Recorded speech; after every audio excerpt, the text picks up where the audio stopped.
Listen up. Are you off key on your communication harmony? Coming up on BTS Raw Chats. This is BTS Raw Chats. BTS Raw Chats. Where real media creators chat. After hours, we don't give away raw files. We give you the raw, behind-the-scenes chatter of the photo and video production world. The Raw Chat starts now. Welcome everybody to BTS Raw Chats, where real media creators talk about what really happens within the production industry. We want this show to help others out there to deal with the day-to-day things that really happen in the industry, from dealing with difficult customers or tips and tricks. All right, ladies and gentlemen, we are here on another episode on BTS Raw Chats, and we are with Sherry. Hey, what's up? And our special guest, Sarah Frazier. Hey guys. How you doing? I'm doing great. How are you guys? Our first call-in. That's true, yeah. We've never called anybody before. This is nuts. So, today we're going to be talking about listening skills. And it's very interesting because I have a couple of stories myself, and so does Sherry on a couple things. But we wanted to bring you on because you have a couple of management classes that you've taken. Little history on Sarah. Can you give us a little background on yourself, Sarah? Yeah, sure. So I work for a consulting company in the automotive industry.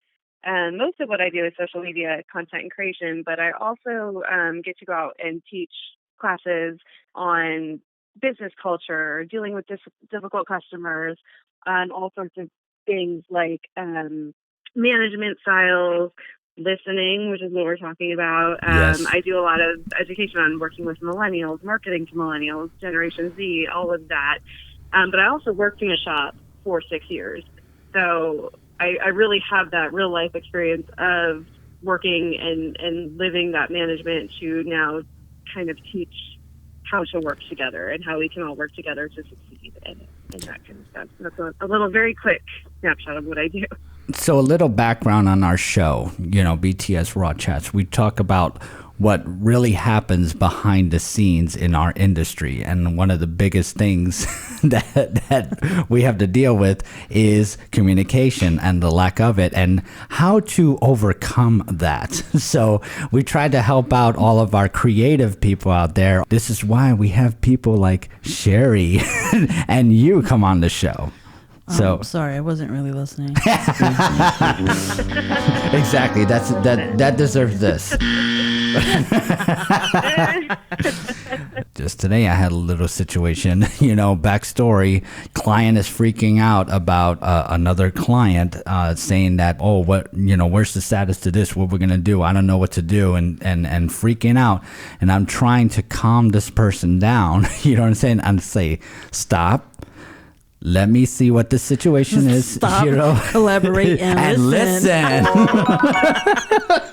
It's like, it's so frustrating. But the biggest, So you gotta let them get it out, though. Exactly. That's one of the best things to do is just let them have that moment before slapping them across the face. Yeah. I humiliated you. Oh my God, I'm sorry. Exactly. Snap out of it. Exactly. Hey, listen.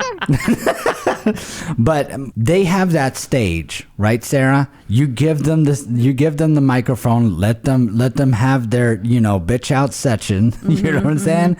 When does it stop? When do you cut that off so that way they could actually listen to you and you could sympathize with that other person and level with that other person? Because we're trying That's to. a great question. I think you kind of, once you get the information you need from them venting to understand how to serve the situation. So, recognizing what's causing this explosion, recognizing what maybe started it, whether it was a bunch of little things that piled up and now it's just all coming out onto you, giving them that moment just to get it out so you kind of can understand, like, this is maybe where this started. And also recognizing it might not be about you. Well, you're just the one who's right. standing there. They're just venting. But you have that passive listening. Like, you have to let them vent and let them know that you understand what they're feeling. Because what they're feeling is real to them. You know, whether they're crying like a little baby or yelling or just going off, you know, the deep end. You have to make that connection and let them know that you do hear what they're saying and you understand. Because that gains their trust, you know, and then that you're actually listening to them, right? So then you kind of gain their trust, because you can't just say, I need you, you have to listen to me. Because then you get, you know, they're on a rant and crying and you're like, listen to me. And like, you're not actually communicating, like, because you can't just listen so that you can speak. But my point is a give and take. When do you pivot into the, you know what I'm saying, into the jump rope of the conversation? You know what I'm saying? And when the jump rope. I understand how that makes you feel. Like, that's horrible that you feel that way. You know, just kind of like try to relate to them, and that you kind of take the wheel. Like, you're taking charge of that situation and you have to turn it around. In this situation, I just want to cut the crap and let's get to the point. You know what I'm saying? Like, what is the problem, so that way I could resolve it with a solution? That's simple. So I think at that point, like, just asking really good questions that are going to help you get there, because they themselves, if they're throwing such a big fit at you, they might not even know what the problem is anymore, right? They may have lost sight of that problem. So now it's like, how do we get us both back on track to this goal? Because we're both trying to get to the same goal, right? We both want to win. We both want this end goal accomplishment. So how do I get, you know, it's no longer about me versus you. It's about us. And how are we going to get there? Right. I think it's more of like, you know, a therapist session. You know what I'm saying? I think they're just vomiting out this emotional thing. And then I was hit when I was 4. What? Where did this come from? It goes down like a dark rabbit hole. Exactly. You know? But then you also have people that they hear you, but they're not listening to you. Because listening and hearing are two different things. Listening and hearing are two different things. Like, you can hear, say, a sound. Exactly. But to listen and actually understand what somebody's saying, you have to focus and relate and listen, and showing that you're putting in the effort to actually understand what they're saying to you. So, like, in my experience, you know, previous workplace, he would look at you like, yeah, he's hearing the words that are coming out of your mouth, but he's not actually listening to what you're saying. You know, and there's a lot of frustration there, because, you know, sometimes you voice like legitimate concerns and you're just going overheard because somebody can't, you know, take the time to actually listen to what you're saying. So it's very important. So if there's no communication, there's nothing. The biggest thing, like you said, Sarah, how does everybody win when that one person doesn't want to play the game? You know? To chime in on the whole the listening thing, we talk faster, we speak faster than we listen, right? So when somebody's talking to us, a lot of times our brain is going so fast, we start to do this thing where we already know where they're headed, and we finish their sentences for them in our head. And we've moved on to the next thing, and we're no longer listening to the person in front of us. And that's not good, because they might not actually be saying what we think they're saying, because we've already finished that sentence and we're at a whole different topic in a whole different place. And when you work with people whose brains move that quickly and jump from thing to thing to thing, it's getting that person to focus, to sit down, you know, whatever distraction you need to take that person away from, whatever, you know, however you bring that conversation up with them. Look, this is really important. We really need to discuss this. I need 5 minutes of your uninterrupted time where we can go through this. And then when you talk to them, ask them to repeat it back to you so you're both on the same page when you leave that conversation, because just because they sat there and listened to you doesn't mean they heard what you were saying. So, exactly. Like in sales, we always talk about repeating what the customer says to us back, kind of in our own words, to make sure we're on the same page and that we're understanding you know, their issue, their problem, and that we can better serve them.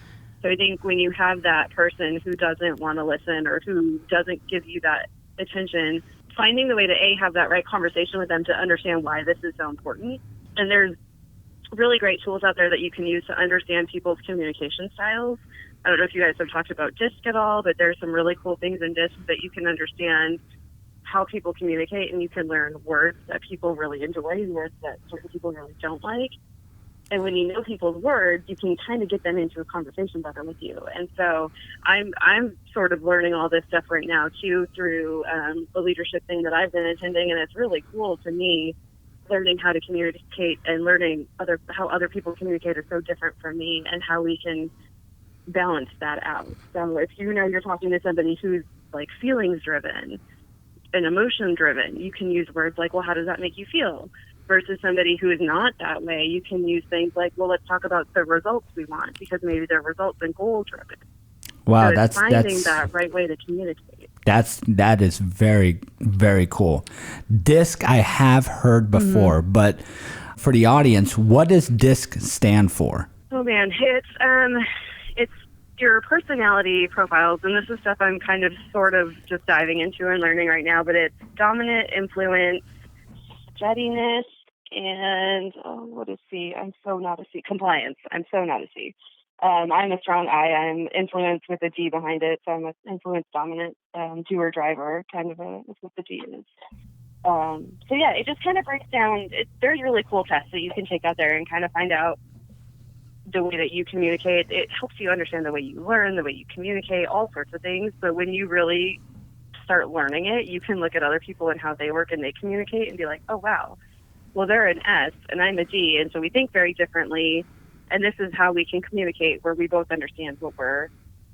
But even without those things, if you're working with somebody or even a new client, just kind of picking up on the things that, like, if you use certain words and they get excited about things, you can kind of go, oh, okay, well, these are conversations we should have, or these are words or things that I can talk about that are going to get them excited. That's very, very cool. So another question. So you kind of highlighted on something and it touched a nerve. Somebody that assumes what you're going to say. How do you deal with somebody like that when you're trying to emphasize a point, but this particular person is interrupting you and is assuming what you're going to say? I mean, for me, this happens a lot. I've noticed it more frequently too. That because I am sort of in a male-dominated industry, that I often do get interrupted. And I've just learned to take up my space and to say my piece and to just look. This is really important that you hear me right now. Because of this and this, I need you to just take 2 minutes and listen to what I have to say. And then once I've said my piece, I kind of ask for a confirmation. Okay, so what did you get from what I just said, or where are we heading now? And have them sort of repeat back to me in a way without saying, hey, can you repeat what I just said? But like find a way in the conversation to get them to acknowledge that they did hear what I've said and that they understand it, because they might say, oh, yeah, so you're saying you want this, this, and this. And I'm like, whoa, nope, that's okay. We had a communication error. Maybe those are the words I said, but that's not what I'm looking for. So let's try this again. The biggest challenge and the most annoying thing for me, and I'm sure that Sherry could agree on this, is there's no procedures. There's no processes or procedures. And it doesn't matter whether that's why, like, for me, I love taking notes so that way I know that I'm paying attention to that person, and it's a form of respect for that other person, but it's also covering me, you know what I'm saying, where that other person, you didn't listen to me, and on November 2nd, you said blah blah blah blah blah blah blah blah blah, you know what I'm saying? Like, I love tracking that. Baby. I love tracking those types of things, so that way I know what you said. This is what you said. Here's the process and here's the procedure. How do you show that in a matter of respect? Can you get respect doing that? I mean, for me, and this is a big millennial thing, and this is why I like so many things in text or email, because it's in plain black and white, right? So when you come to me 3 days later and go, no, that's not what I asked for, I can send you the email you just sent me that specifically says this is what you asked for, right? So I really enjoy having things written, and I'm the same way. I'm a huge note taker. If I'm working on a project or at a meeting, like I'm always writing a million things down. And I think that is respectful to do that, and to make sure you're, again, circling back and touching base and going, okay, I was just, maybe you go through your notes as you're working on the project and you don't maybe understand. You wrote something down and it's like, well, that doesn't really make sense, or I'm not really sure what they were talking about when they said that. Now you can go back to that person and be like, hey, I wrote something down from our meeting yesterday, and now I'm trying to think back on it, and I don't really remember what it was about. Like, can we touch base on that? Because now you're opening that door to having a good conversation about whatever the information is that you need. Text and emails are good for documentation purposes, or if it's just short and to the point. But I think there's a potential for a lot of things to become misconstrued. Because the tone of it, or like sometimes a lot of it gets read the wrong way. So I think depending on what you need to communicate, it should be face to face, whether it's video chat or just pick up the phone, go old school. Be like, hey, can I call you? Exactly. And but if you do a video chat, you can, if you have consent, record the video chat, because then you can go back and reference that. Right, yeah. I like that. And with that tip, we'll be right back after these messages. Sherry Elisa Photography specializes in beautifully styled modern portrait photography, offering professional in-studio photography services to all of Southwest Florida. Push creativity to the next level. Create custom themes that will complement every personality and style. On-site professional hair and makeup is also available. Our studio is conveniently located off US 41 and Boy Scout Drive, next door to the Sam's Club Plaza. Book your spot now with SherryElisaPhotography.com. Listen up, we're back, and we're talking about effective communication and listening to people, right? So, Sherry, you were talking? I was? Yes, you were. So we were talking about email communication, and sometimes things get misconstrued. Wasn't paying attention again. Yeah, I prefer to... I'm not a big phone talker, so I do prefer text. But again, it depends on what it is. If we're just shooting the breeze, then texting is fine. But if it's something work related or something that you actually need to speak to somebody with, I just think that's more effective. Because a lot of times, you're writing stuff down, but you're reading it and you're like kind of not really sure what they're trying to say, or sometimes it might come off as being rude or just kind of very like direct. So you're not really sure how to take it. And so somebody like me, I read into things, or I'll start analyzing, well, why did they say it like that? Or what does that mean? Or are they mad? Or I just kind of get the wrong message. I am the same way, and I've had that happen between you and I before. I've had you send me something, and a message, I think it was on Slack, send me a message, and I'm like, oh man, I made her so mad. What did I... But then I picked up the phone and I called you, and it wasn't, I was reading so far into something that wasn't even there. And that does happen. I'm sorry. I'm sorry.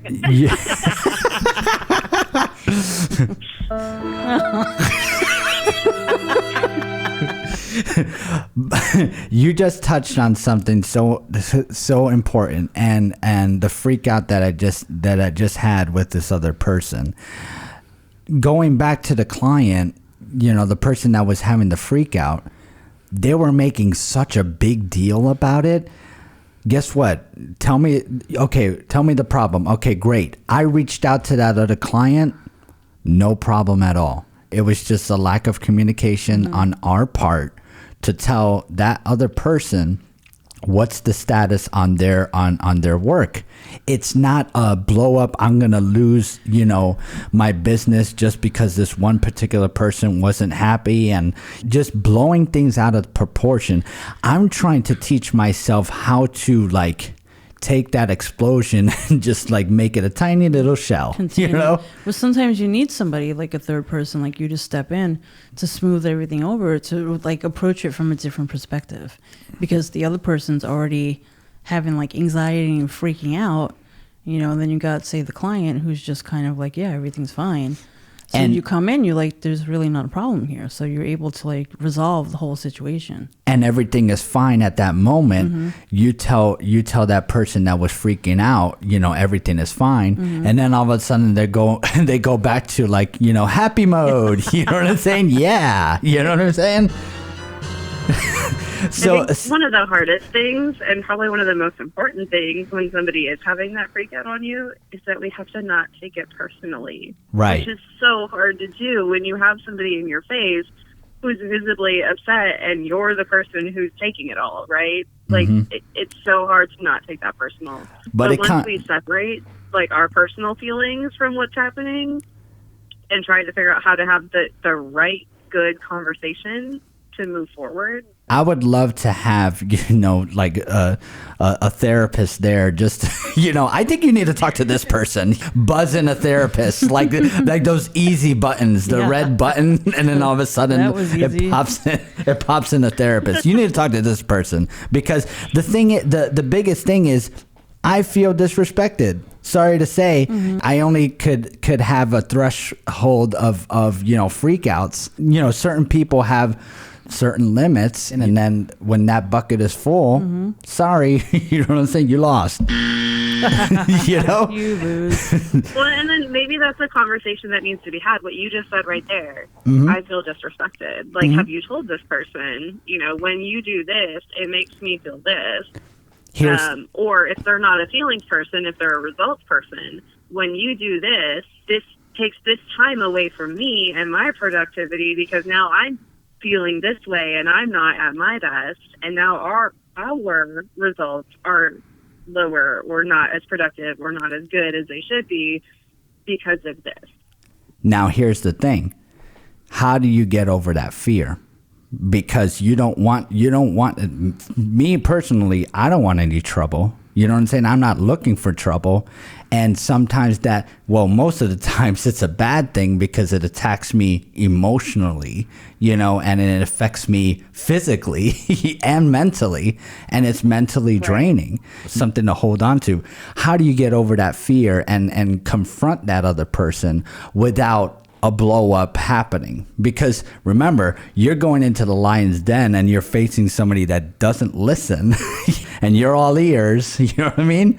If it were me, I think I would really sit down and kind of think through the conversation I want to have, and I would make notes for myself going into that conversation, and I would think about that person's communication style and think about the conversations that person has with you when they're happy or when they're not freaking out, the things they like to talk to you about. And how do we start there and move forward to get my point across, but keeping them on board? Because it's about us. It's not about them and it's not about me.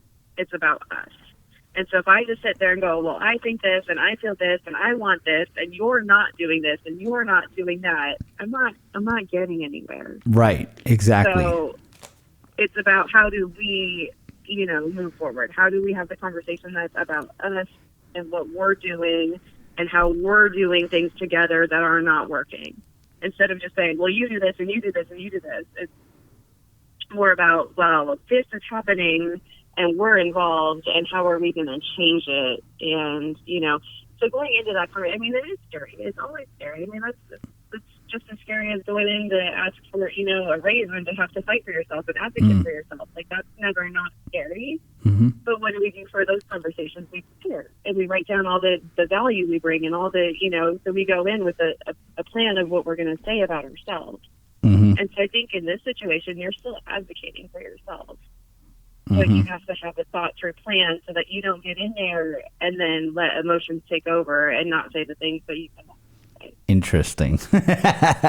Me personally, that I have to work on, to build that confidence in order because I don't think I blow up per se, but like I just don't want that tension of that other person blowing up on me because like this just, for sure. I just can't. I'm not gonna go into the ball of fire. Gonna be like, okay, just blow this, hot flame on me. You know what I mean? Like, yeah. And I don't like confrontation. I don't like to be part of it, and so a lot of times if somebody is exploding on me, I do kind of, not anymore, but I would cower and just kind of take it and walk away. And that's, we're not accomplishing anything. Right. Now I'm all in my feelings and I'm all upset, and now am I working my best? No. No. They're all upset about something. Are they being productive now? Right. No. And what it did we just- accomplish? Nothing. You know what it accomplished? A negative, environment. You know what I'm saying? Like it accomplished and then nothing. that leaks out to everybody in your business. Mm-hmm. That like one interaction between two people, depending on, how many people are around you, how many people work with you, that interaction between two people, everyone else can feel that. We've talked And like about you don't want that. that weighing down. Yeah. Oh yeah. Yeah. It's like thick. You could cut it with a knife. Exactly. Right. Or you do Right. get And then to nobody speak. wants to talk for the rest of the day because they're like, oh, am I going to make somebody explode? And that's not productive. That's not open, effective communication. Absolutely. Right. Or you are speaking and then, they just start talking over you. Or, they just don't acknowledge anything that you just said to them and turn their head and start speaking to somebody else, which to me is 100% disrespectful. Like I'm looking at you and I'm talking to you and I'm voicing a concern and you look right at me and then you turn your head and you start speaking to somebody else. Yeah. Yeah. That's a good way to lose a very good employee. Mm-hmm. Mm-hmm. No, that's tough. That's true. A tough situation. That's and it's really hard to be like, I'm sorry, did you hear me? Right. Is this thing on? Because you don't want to come across as aggressive. Mm-hmm. Yeah. We want to be assertive. We don't want to be aggressive. That's tough. When do you say, to yourself, like you've tried these tactics? When do you say to yourself, enough is enough? Or do you know? You know what I'm saying? Like that you've had enough. I think it just depends on where you're at and what your goals are. If this is a client that you're having an issue with, I mean, not every client is for me. Not every customer is for you, right? So I think it is okay to no longer do work for that customer if every time we do something for them it's an issue or it's a problem or there's a kerfluffle. I think it's okay to no longer accept, and say we just aren't going to do that. If it's something you're working for, that's a different dynamic because now that's maybe your boss or your coworker or sometimes that's a lot harder to take yourself out of that situation. And I mean, just doing what you can to really open up communication and try to get everybody on the same page and, hey, we all have the same goal, right? We all want to succeed. Mm-hmm. Speaking Why are of we fighting this so badly? Speaking of kerfuffle, there's my favorite quote from Judge Judy, which he says all the time, is God gave you 2 ears and 1 mouth for a reason. Exactly. I love Judge Judy. And with that, we're getting close to a wrap up. 3 recommendations from Dave. Our first recommendation is from a TED Talk. It's How to Actively Listen to Others by Scott Pierce. Our second is The Power of Listening by William. And the third is We're Open for It for Sarah. We were saving that spot just for you. Yes. Do you have a recommended like a YouTube clip or even one of your classes that you've given? Or even one of your classes that you've given? Yeah, I'm like really on the side. I don't know. I'll have to get. I've got nothing for you right now. I'm sorry. No, that's fine. We will put it on the show. We will put it on the show links, no doubt. But you have to follow Sarah. So I was reading about there's the 10 principles of effective listening, which could be a good little helpful link for you to check out. The first one is stop talking, don't talk, listen. Second one, prepare yourself to listen. Like you were talking about, sir, you have to prepare about what you want to say. You're going to go in there and ask for a raise. You have to mentally prepare yourself and know what you're going in there to present. True. Put the speaker at ease. Help the speaker to feel comfortable and free to speak. Remove any distractions. Focus on what's being said. Empathize. Try to understand the other person's point of view. You want to be patient. Give a pause, maybe a long pause if you have to. And necessarily that doesn't mean that the speaker has finished. They may just be taking a little break. Avoid personal prejudice. Listen to their tone, because that says a lot too. You want to listen for ideas and not just words. So like if I'm listening to you speak, you get ideas. You're listening. You're not just waiting for your turn to speak. Right. And the last one is wait and watch for nonverbal communication, which I guess would be hard to do over like email or text, but you get the gist. And those are the keys of a good listener. Yeah, I mean, gestures and facial expressions and eye movements can all it could give a lot away if you're actually paying attention and focusing on what the speaker's saying. So what's the point of the show? I don't know, Dave. What is the point? Listen up. Because it could gain you a lot of insight to future jobs, future projects, or future working with other people. That's right. Thank you, Sarah. Thank you, Sherry, for joining us on another episode of BTS Raw Chats.